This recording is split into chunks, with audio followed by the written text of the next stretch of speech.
I'm Andrew Henderson. Today on the channel for 7- and 8-figure entrepreneurs and investors, Erik Voorhees, founder of ShapeShift, one of the earliest cryptocurrency entrepreneurs, shares his tales of the pioneer days, being sued by the SEC, challenges of running businesses in the crypto space around the world, why he chose to incorporate offshore, and ultimately why he chose to return to live in the United States. He'll talk about the best and worst countries for crypto, the future of regulation, and the future of markets in general. Plus, what he would do if cryptocurrency went to zero. It's all right now on this Nomad Capitalist interview.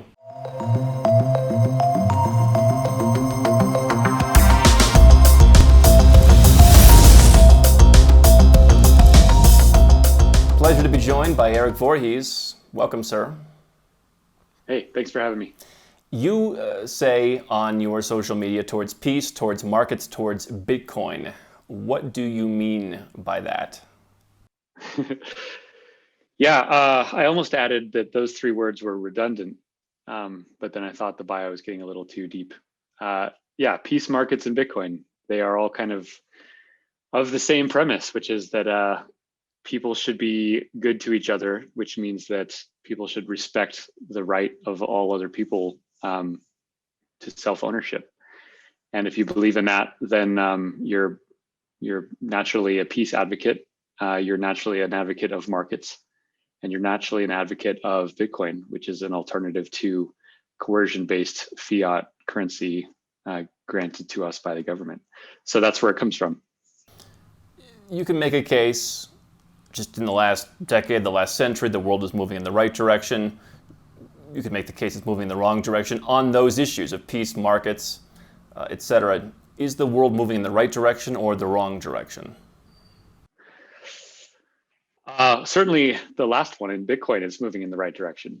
Bitcoin has been a profound, I would say the most important financial story of the last decade.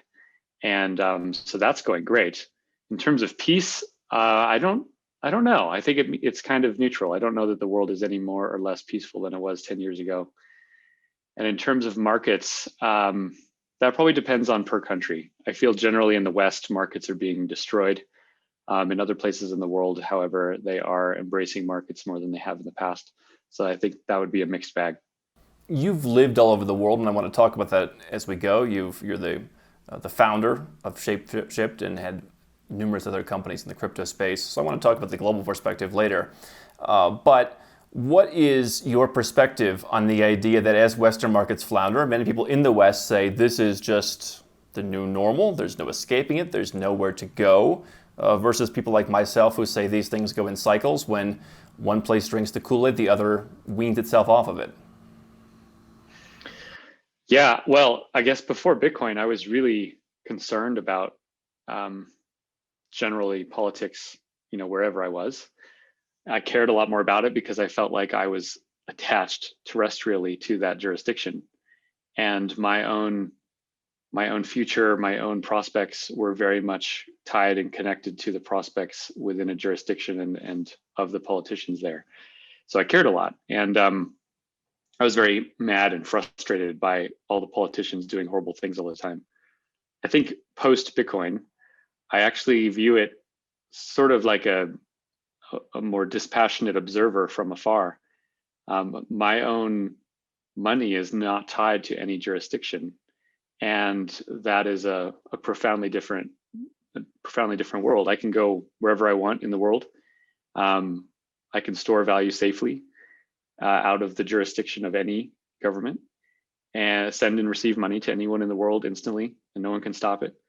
And so I'm much more mobile and much more free because of that tool. So I care less about what politicians do, and I think I'm just a little more of the mind that they're going to destroy markets and societies generally because they have a tendency to do that, and to just try to live a good life, not worrying too much about things that I can't control. It seems to me that the more options one has, the fewer excuses one makes, the more control, of course, one takes. And it sounds like that's what you've done. You found a mechanism to take back control. And now you can say, I'm going to step back from this stuff I don't want to be involved in, whereas I think so many people feel they have to be involved. Is that a fair way to look at it? Yeah, well, if your future is is decided by politicians, then you have to care a lot about the politicians. And if you are stuck to one jurisdiction, then you're really at the mercy of what goes on there. A lot of people are stuck based on what their job is. And a lot of people are stuck based on their own mentality of ascribing themselves to a certain nation, generally the one that they were born to. They have some kind of ridiculous sense of patriotism to a nation, which I think is an absurd notion to me. And if you put yourself in those kind of constraints, then you're kind of stuck. But if you just see yourself as, a human, a borderless human that can go where they wish, and you have a money and lifestyle that supports that, meaning you're not tied to a bank, you're not tied to a currency, you don't save in a form of money that is constantly being debased by the politicians and banks, then you gain a lot more freedom for yourself. And so for people who are interested in that, I mean, Bitcoin has to be considered one of the best tools ever created for self-sovereignty. How did you originally get into the Bitcoin space, the crypto space? What was the on-ramp? Yeah, well, I learned about it in May of 2011. I was in New Hampshire as part of the Free State Project, and I just saw a Facebook post about it. And so I started reading and got really excited about this thing. But the question is, why did I get excited so early about it? And the answer to that is that I had for a long time felt that the institution of money was arguably the most important thing to be handled by a marketplace instead of a central planner. Anyone who believes in markets generally, or capitalism more specifically, should understand the danger of a centrally planned good or service. And yet most people tolerate the most important good of all, which is money, being centrally planned. And that had always bothered me, at least since I was in college, but I didn't have a solution to it. I was a fan of gold and remain a fan of gold, but gold has certain impracticalities to it. You can't transfer it a distance without great cost and great risk being the main one. So I didn't know what the solution was. And then when I learned of Bitcoin, I thought, wow, like this, there's a million reasons this could fail, but it actually has a chance of succeeding. And if it does, it's going to completely transform the world. And I want to help make that happen if I can in any way. So that's how it started. What do you make of gold right now? It seems so many people in the crypto space are divided. Some say it's falling apart. They say some of the recent movements downward in precious metals are as a result of people moving into cryptocurrency. Is there still a role for gold, silver, other metals in a increasingly crypto environment? Gold has earned its place as the most stable value asset over the long term in human history. And that is something that has to be earned over, centuries of time. There's no way that Bitcoin can replace that anytime soon. So I absolutely respect gold, and I respect it not because it is shiny or because people make jewelry out of it. I respect gold because it has certain properties that make it really good money. And understanding those properties is what led me to realize how great Bitcoin was. Gold has certain attributes that Bitcoin doesn't, which could be good or bad depending on the situation. Because gold is physical, it means it does not rely on anything digital, anything connected to the internet. And that's a useful attribute. But because it's physical, it doesn't work very well in a digital economy for normal day-to-day transactions either. So I certainly own gold, and I think it's far better store of value than any kind of fiat currency. And because it's a highly liquid market, I think it's a good place to hold wealth. It's a much more conservative and stable form of wealth than Bitcoin. Bitcoin is highly speculative, and I would never tell someone to put their life savings into Bitcoin. I think putting their life savings into gold would be a far safer option, but they're not going to get the upside. The point of gold is not for upside; it's for stability.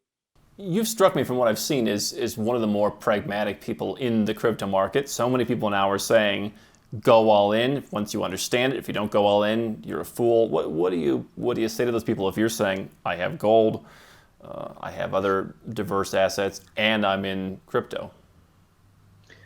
Yeah, I mean, I keep the vast majority of my wealth in crypto, but I do that knowing fully how risky that is. That is not something I would recommend to normal people. I understand the industry very well, and I am comfortable taking that risk, but normal people should not do that. I think everyone should own some, and everyone should realize that it's a high risk, high return kind of asset, and they should understand why it is growing in value, not just that it is growing in value. So yeah, anyone who's trying to get people to just buy, Bitcoin as much as possible, no matter what, I think is being reckless, and I think is not doing a good service to that person. And one of the other questions that to me is becoming increasingly interesting in the crypto space is: are you an entrepreneur? Are you more of an investor or someone on the tech side? It seems like you see people using this dividing line in some parts of the crypto space. I've seen you call yourself an entrepreneur. Were you more entrepreneur? Are you more visionary, investor, inventor? Where do you draw the line? I'm definitely both. So I've always been an entrepreneur, and I think that's part of my DNA. My day to day is mostly running ShapeShift, which I've been doing for 7 years now.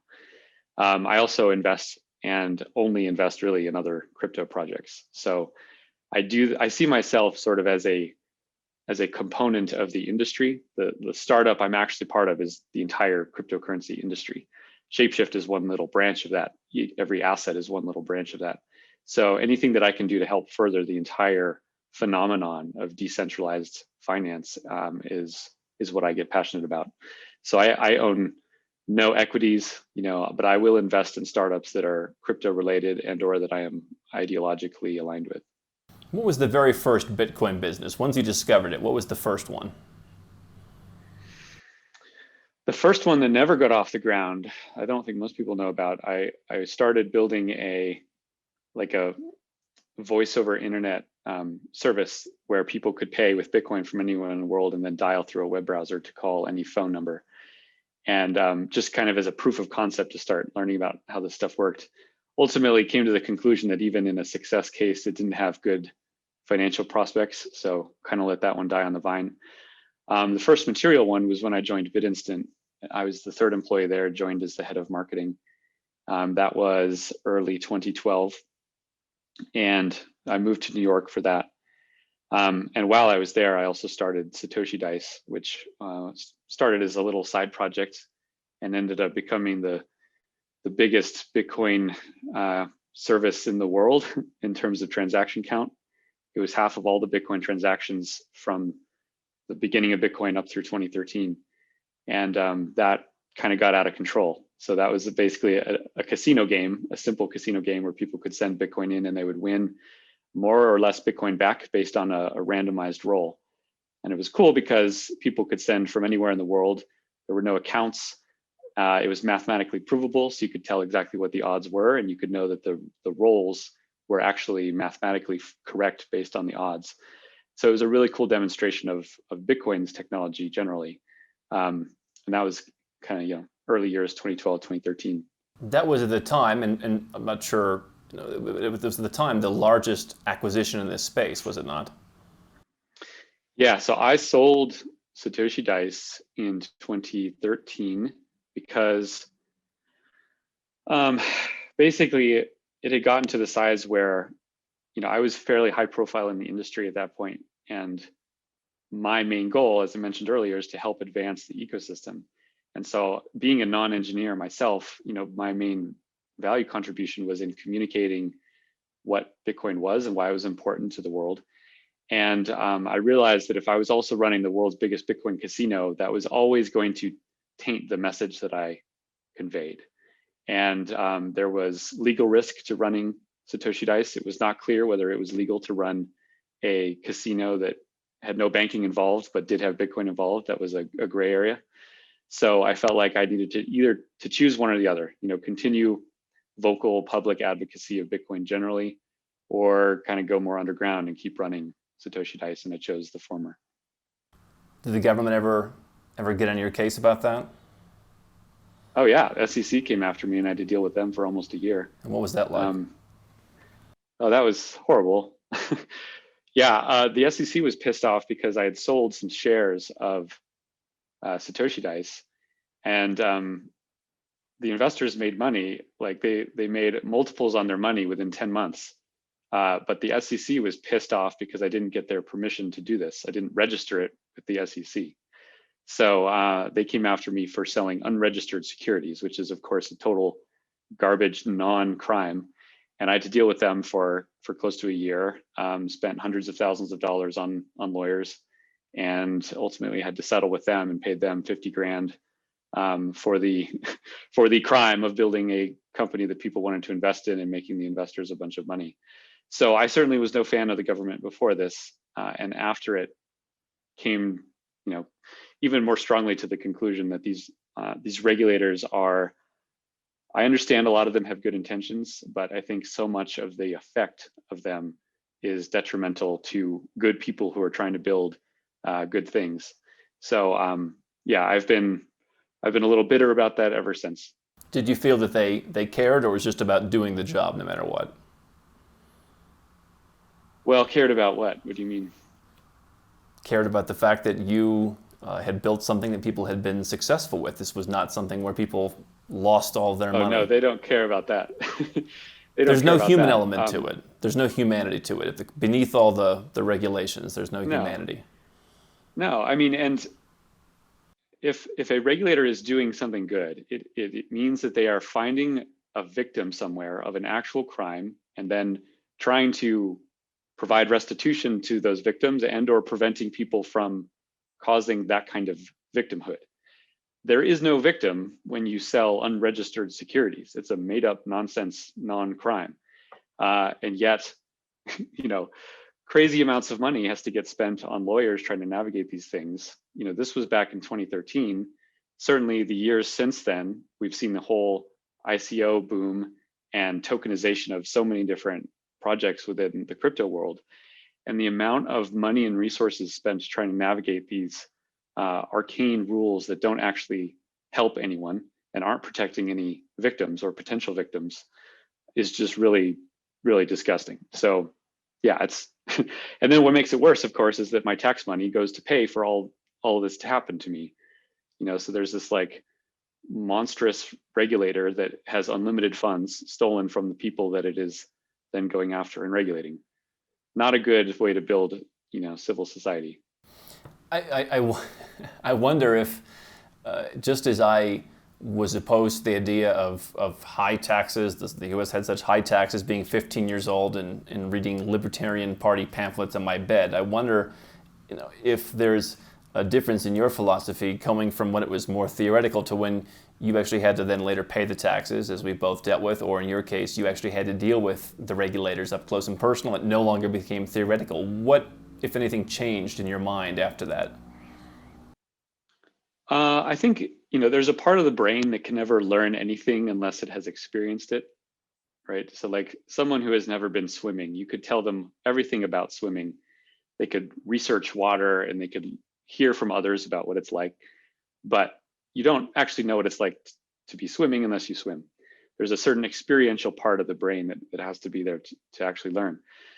So going through that experience with the SEC, I learned and saw firsthand and experienced sort of the inner workings of it, just one of these huge regulators in just one government. And it certainly confirmed a lot of the preconceptions I had before. And I don't know, just really made me upset that so many people tolerate that this is happening. And I think they don't see it. I think they believe that these regulators are doing good things and that they are really important. And they do not see the damage that it causes, often because people don't even talk about the damage, because that itself can bring in more legal liability and more legal issues. Is part of the frustration, I would imagine, anyone in business, I think, can understand this, the idea that the average person says, well, he wouldn't have had it happen if he was a good person. To have the SEC come after me? Well, anything. To be sued by an employee, to have the SEC come after you, to have anything that happens to successful people. I imagine part of the frustration is that 99% of people around you think you deserved it. I think anyone that knows me knows that that's not true. anyone who is a statist and believes that the SEC is out there fighting the good fight and helping people, they see a headline where the SEC charges me with something, they're automatically going to assume that the SEC is on the side of good and that I'm the bad actor in that case. There is definitely not a presumption of innocence among most people, even though they realize how important that is as a cornerstone of justice. But whether someone knows me or not, the idea that you would get in trouble for not registering the sale of your own property to consenting other adults on its face makes no sense. ShapeShift is the current business. For those who don't know, what is ShapeShift? So yeah, ShapeShift has been around since 2014 and started out as just a quick and easy way to convert one digital asset into another. So Bitcoin into Litecoin or Ethereum into Bitcoin. And based on the notion that digital assets are taking over the world and people need a fast and safe way to do that, ShapeShift is non-custodial, which means that we do not hold users' funds. And this was important to me in order to protect people because everyone has heard about Mt. Gox and the various exchanges that have been hacked and shut down and lost, billions of dollars of customer money. I wanted to build an exchange that could not lose customer money because it didn't hold customer money. So that's where ShapeShift came from. And we have gone through our own shifting of our shape over these years. And today, ShapeShift is better understood not as an exchange, but as a open crypto platform where people can interact with their digital assets using multiple wallets. People can still trade within ShapeShift, but it's not going through us. It's going through decentralized protocols now. A simple way to describe it is that we're kind of like a Coinbase, but we're not holding your funds. So if you want a quick and easy way to interact with digital assets, ShapeShift is a really good option. And you always control your own keys. You made the move this year to make the switch to where you're not doing intensive KYC on people anymore. Is that the new model? Correct. Yeah, when ShapeShift started, we had no accounts at all because the whole point of protecting people is you're not holding their money, and I didn't want to be holding their information either. When you collect people's personal private information, first, they don't want you to have it. And if you take it, then you're now endangering them because now you become a target for hackers, and through mistakes or negligence or anything, it can get lost. We see every week, massive data thefts that occur from companies large and small, even government agencies themselves. So we didn't take personal information. In 2018, we came to the conclusion that because we were still arguably an intermediary in the trade, we would be regulated essentially as a financial institution and as a bank, and we would have to do full financial surveillance on all users, which I am morally and ethically opposed to. And we decided to do that because if we didn't, we would have to just shut down the company. Maybe we should have done that, but we decided not to.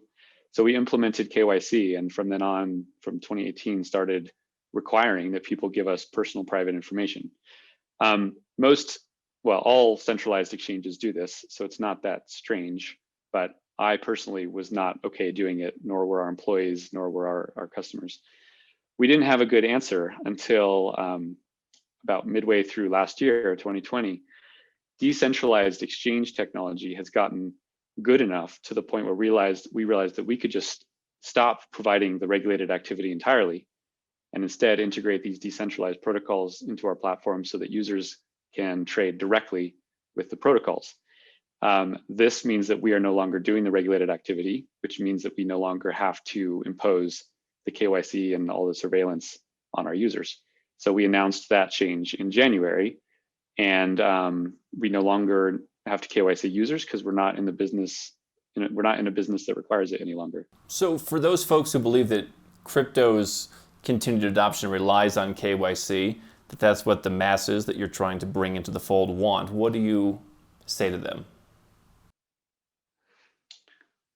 I don't know who says Bitcoin adoption relies on KYC other than KYC service providers and banks and traditional financial service firms. You have people in the business, you have people in crypto space that say, why not? What do I have to hide? Anyone who's in the crypto space and uses the argument of what do I have to hide something else is going on there, right? I mean, but they're saying anyone if who you has want Visa, if you want all these other companies, they're saying that that's the direction that you have to go. You disagree with that? No. So to say that certain companies need to be regulatorily compliant in order to work with financial institutions, that's a totally valid and correct statement. Those financial institutions themselves are regulated and can't work with a crypto business that doesn't satisfy certain conditions. That's a different kind of argument than saying KYC should exist because you shouldn't have anything to hide. So it comes down to, to what degree people want to be pragmatic. There's certainly a lot of people in the crypto world who are simply interested in it growing and being popular no matter what. And so those people will, of course, want every financial institution involved right away. And they would be more inclined to tolerate KYC for that purpose. I don't quite take that position. I take the position that we are in a transformation of analog fiat bank-based finance into decentralized digital crypto finance, and that this is a process. And it's very important to have financial service companies involved as a bridge, not as a destination. So companies like Coinbase that basically act like a bank and are heavily regulated, I'm a fan of them because they are actually building part of that bridge, and I think that's super important. But I don't think that the destination should be one in which everyone has to succumb to complete financial surveillance by the government. I think that's incredibly dangerous. I think that's incredibly Orwellian. I think anyone who cares about individual liberty and the limitation of government generally should be absolutely opposed to any world in which innocent people are surveilled on, right? I can understand the argument that if someone is charged or suspected of a crime, that they start losing certain rights from that. But to mandate surveillance and endangerment of all people, innocent, that seems to me completely unethical on its face. That's the argument they make, though. Oh, $1 million in illicit money went through this exchange or that exchange, as if it's not many, many, many multiples of that in any part of the traditional, financial system. Yeah. Well, so the moral argument against KYC, I think, is the important one. There's also a practical argument that it is completely useless. It does not prevent any significant degree of money laundering. There are government studies that have demonstrated how ineffective it is. And considering how much money the entire international financial system spends on these compliance programs, to return such a abysmal record of reducing money laundering through them begs the question of why it's being done at all. Even if you had no moral problem with it, it is just not practical or effective. And the major banks of the world, all of which have these huge compliance programs, they are the major money launderers of the world. And I'm sure all of your listeners have seen the headlines of the various banks getting fined billions of dollars yet again for violations of all this. And meanwhile, you can't use your debit card somewhere. They freak out.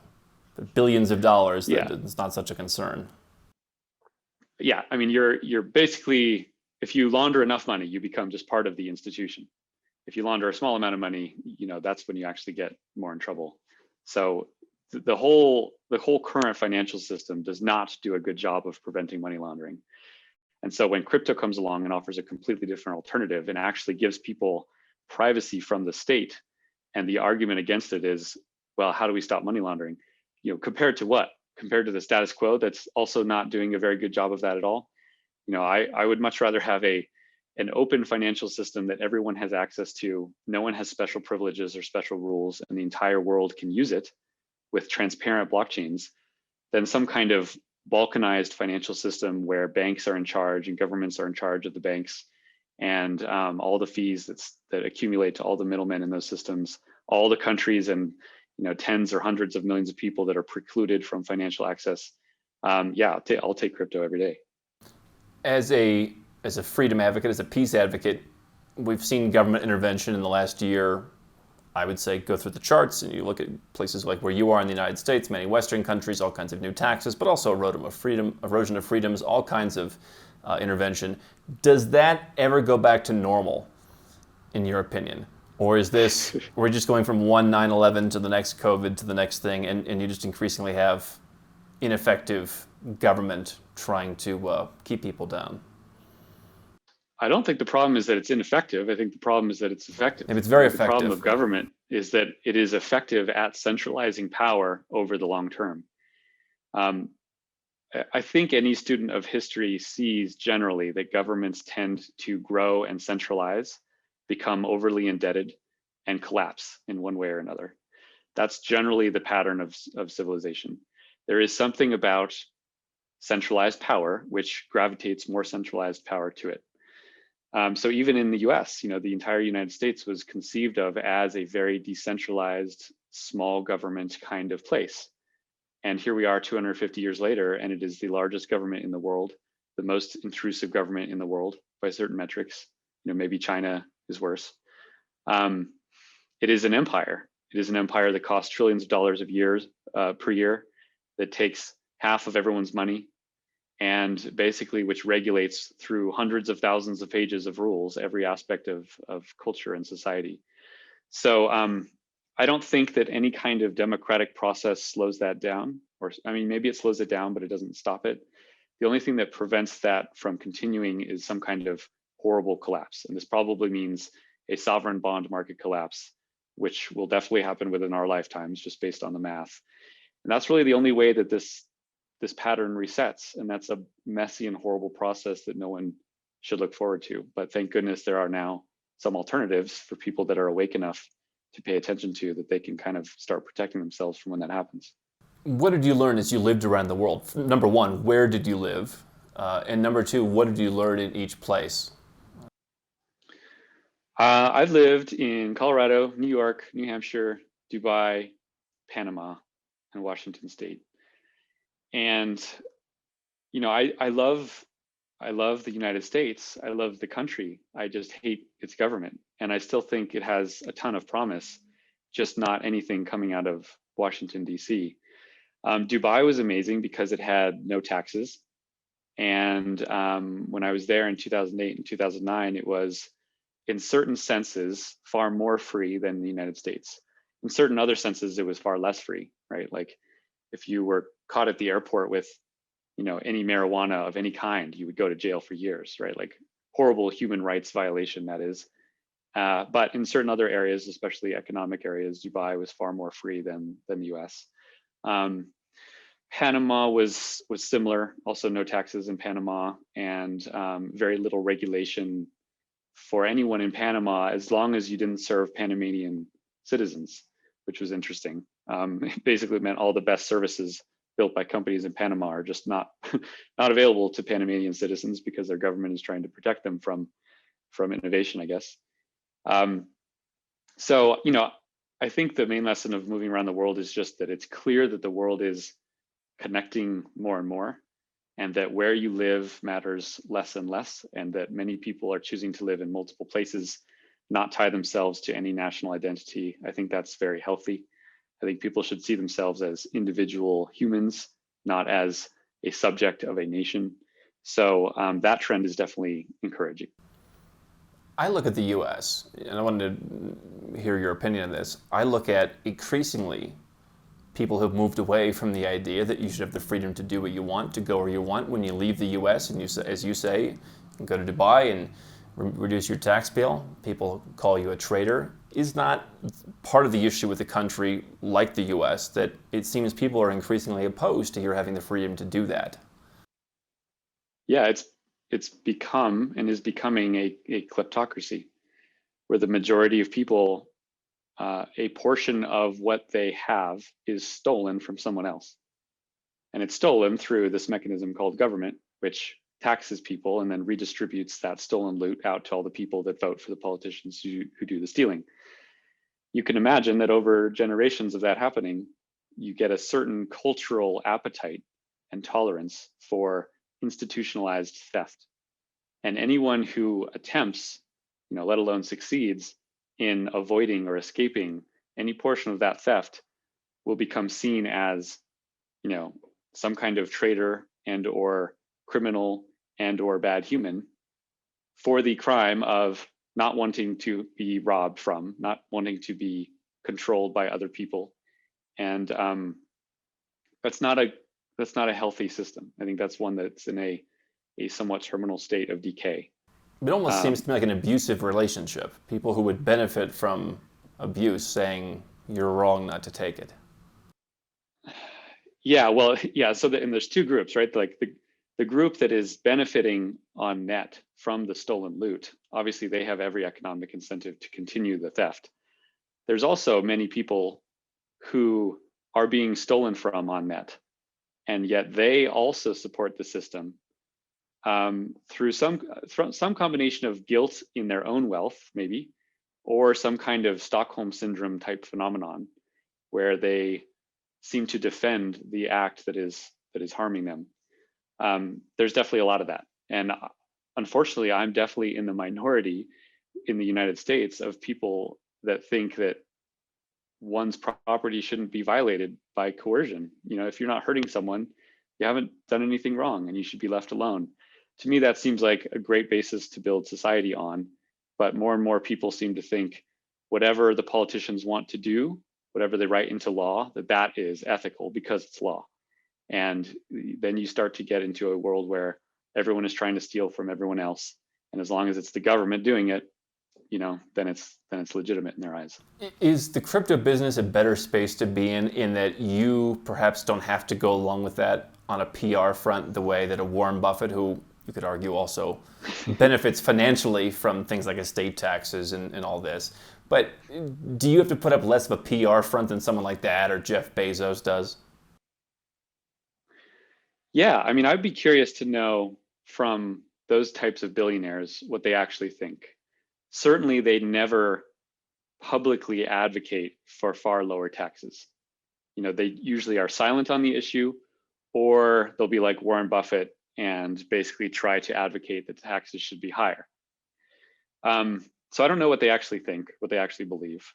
I don't think it matters how wealthy you are. Taxation is always theft and is always wrong, and it at most should be minimized. It should be seen as a necessary evil at best, and not something to glamorize, something to reduce as much as possible and try to find alternatives to. So I wish that more of the very wealthy would take that position, but they don't. And there's definitely a growing hatred, I think, of people toward the wealthy. I wish that hatred was a little more directed toward the state, which is causing the actual problems of many of the grievances which are raised. It's amazing how much vitriol there is against wealthy people, and how little there is against institutions like the Federal Reserve, which print money out of thin air, give it to the banking and finance system, causing a lot of this wealth disparity and debasing the currency that normal people are using. Unfortunately, I think due to public education, few people understand how finance works, and few people are able to actually, address the root cause. All they see are symptoms, and they thrash out against those. Jeffrey asks, why did you incorporate ShapeShift in Switzerland? Is that where it's based? Yeah, so our main office is in Denver, but for many years, ever since we started incorporation, it's been incorporated in Switzerland. So the reason for that, one was Switzerland just had a better corporate tax structure, just keep more of our own money. That's always important. Two, Switzerland has a history of being a little bit more neutral when it comes to international finance than the United States. And this was back in 2015 when we incorporated it. I was more worried back in 2015 about how the United States would treat cryptocurrency. It has not been as bad as I feared. The US government has been more tolerant than I thought it might be. So, if I went back and redid everything, I might incorporate in the US instead, because incorporating in Switzerland was certainly expensive and adds a lot of complexity. Like we have to do audits in multiple jurisdictions and under multiple accounting systems and get multiple legal teams in different jurisdictions to review things. So it adds a lot of overhead. But that was, in 2014, 2015, that seemed like a good place to set up a company that would be serving, everyone in the world, not just Americans. Perfect segue to next question from Crypto Max. He says, do you believe that the U.S. is heading in the right direction in terms of cryptocurrency? Are you comfortable being there, or do you think it'll get worse at some point? The regulators have to regulate, It'll as you definitely say. get worse. I think it's going in the wrong direction, but slowly. And I was worried it would go in the wrong direction, but quickly. So what I mean by that is the regulators are very, very concerned about crypto from a money laundering perspective, and so they are trying to impose all sorts of financial surveillance. Again, it's not effective even if imposed, but it makes them feel good. It is security theater, and they are pursuing that. That will continue, and because blockchains generally, Bitcoin specifically, are not, they are uncensorable. They are immutable. You can't regulate the technical system. You can't stop it. You can't turn it off. You can't prevent a transaction from happening. You basically have this system that is unregulatable with a government which only knows how to regulate. And these two things are in a slow motion, collision. So as that happens, it's going to get worse, I think, because the government is going to get increasingly agitated at its own inability to regulate Bitcoin. And it gets really heightened at the point where the government realizes that Bitcoin, cryptocurrency broadly, are not just problems of mere regulation. They are existential problems to the dollar. So the real end game here is that Bitcoin, in my opinion, ends up consuming / replacing the dollar as a global reserve currency. That Bitcoin becomes the soundest, most trusted form of money in the world, the most liquid form of money in the world, the most open and borderless and useful form of money in the world. And over time, because it cannot be debased, will eclipse the dollar.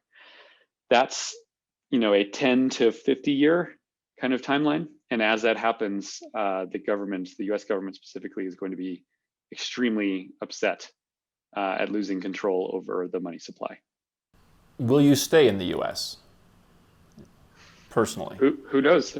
Who knows? It depends what happens. I think the optimistic case is that because this is happening fairly slowly, Bitcoin has gone from this little niche thing that no one respectable ever talked about to something which many very respectable, well-known people have embraced, endorsed, used, invested in. As that process happens, I think you see a cultural openness to Bitcoin. That if this all happened very quickly, like if the United States dollar was collapsing in 2013, Bitcoin may have been more vilified more easily because fewer important people would have endorsed it and embraced it. But as the banking establishment itself embraces Bitcoin, which we're starting to see, it becomes less plausible to vilify it. And so I'm hoping that process continues. Two more questions. One from Anaconda. How much, you mentioned this earlier, how much of your assets would you recommend putting into crypto? I don't know if you can give that advice, but if someone looking to get started, what do you tell them? Totally depends on your own situation and risk tolerance. Everyone who owns cryptocurrency of any kind should assume it will go to zero. Like if you can assume that and embrace that risk, then you're ready for this stuff. So treat it as a super high risk, super speculative asset, and don't put more into it than you're comfortable losing. At the same time, Bitcoin is the soundest form of money in existence. And there is a decent chance that it becomes the dominant form of money in the world. So I think everyone should have some exposure to it. And if you are going to have exposure to it, you need to learn how to use it safely.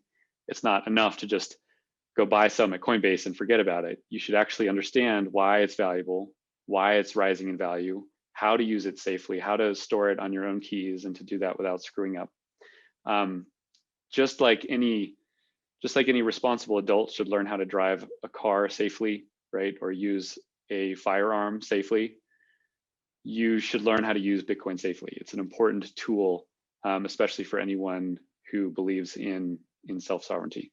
So spend the time to learning. What would you do if it goes to zero? How would you start over? I would go cry in my bedroom for several days if it went to zero. That would be a horrible disaster. It depends on why it went to zero. If it goes to zero tomorrow because of some kind of 0-day bug in the protocol and Bitcoin specifically just breaks, that would be really bad. But many other cryptocurrencies would take its place or fix those problems, or maybe Bitcoin itself could get patched and fixed. So that might be a temporary problem. If it went to zero over several years because the world just became not interested in immutable, borderless, open money, that would be really depressing. I mean, certainly the financial loss would be shitty, but worse would be that the world had given up on, an open form of borderless money. And I think that is impossible. I think there is no way that humanity gives up on this invention of decentralized money. And it's certainly possible that any specific cryptocurrency could break for some technical reason. Bitcoin is definitely the most conservative and has been in the wild now for 12 years. But it could happen. So yeah, treat it as a risky speculative asset and be careful with it. On the topic of countries, lastly, any particular countries that you believe are very interesting, very favorable to crypto that you like, or any that you see going in the wrong direction with regulation? India is flirting with total catastrophe in terms of crypto regulation. They are considering an outright ban. Obviously, they can't ban Bitcoin. They can just ban themselves from the Bitcoin network. So that would be a horrible ethical injustice for 1 billion Indians. That's a bad place right now, but hopefully they don't make that mistake. Good countries, I don't know that there are any really good countries. China's not great. It has waffled between banning it and pseudo banning it. The US has been okay. Certain states in the US, like New York, have been abysmal. Certain states in the US, like Wyoming, have been really good. Countries like Estonia that have been a little bit more, a lot more open to kind of a digital identity generally, are more embracing of this kind of technology. Singapore ain't bad. Switzerland ain't bad, but nowhere stands out that's like, a fantastic jurisdiction. People mention Liechtenstein, Malta. What do you say about places like that? Both of those are okay. I mean, mainly it comes down to, has the jurisdiction issued horrible crypto regulation? If they haven't, then they're just in the mediocre bucket, which most countries are in. Some countries have issued horrible crypto regulation, and they are severely undercutting their own competitiveness in the 21st century. And it is interesting, when you go to India, you almost feel, not by the surroundings necessarily, but you almost feel like this is some kind of Western confiscatory government. There's so many signs for paying your taxes. We have to raise taxes. It really feels heading in the wrong direction. Anyway, Erik Voorhees, ShapeShift.io. That's where they can find you, right? .com. Yeah, ShapeShift.com. ShapeShift.com. And you can also find me on Twitter at Erik Voorhees. You're very active on Twitter. Lots of good insights. And if I had more time, I'd ask you. I think you posted something about a woman who was assaulted at a bank in Texas. Was that something that you had posted about? That was I don't think so. Okay. Was that recent? There was something. Some woman got attacked. And you said if it weren't for, if you just didn't have to go into the bank, you'd be so much better off. Oh, I may have retweeted something like that a few months ago.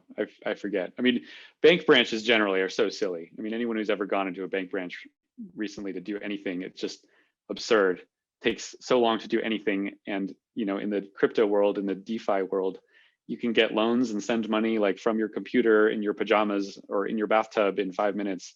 It's just so obviously the future that I don't think the bank branches will be around too much longer. With that, Erik Voorhees, thank you for being our guest. Yeah, thanks so much for having me on the show. How can Nomad Capitalist help you? 4 ways. Number 1, subscribe to our channel and click the notification bell to make sure you get our new video every day. Number 2, get a copy of Nomad Capitalist, the book. You'll learn a lot of my personal experiences over a dozen years of studying this stuff, as well as exactly some of the strategies that you can use to build your Nomad Capitalist plan. Number 3, if you're not sure where to start, but you want to come and learn from my team and I, you want to come and mingle with like-minded people, learn more about our live conference, Nomad Capitalist Live. It's coming up soon. And number 4, if you want some help right now because you've got a burning issue, you need something solved, you want to lower your taxes, get a second passport, or build the Nomad Capitalist lifestyle of your dreams, go to nomadcapitalist.com and click on Become a Client.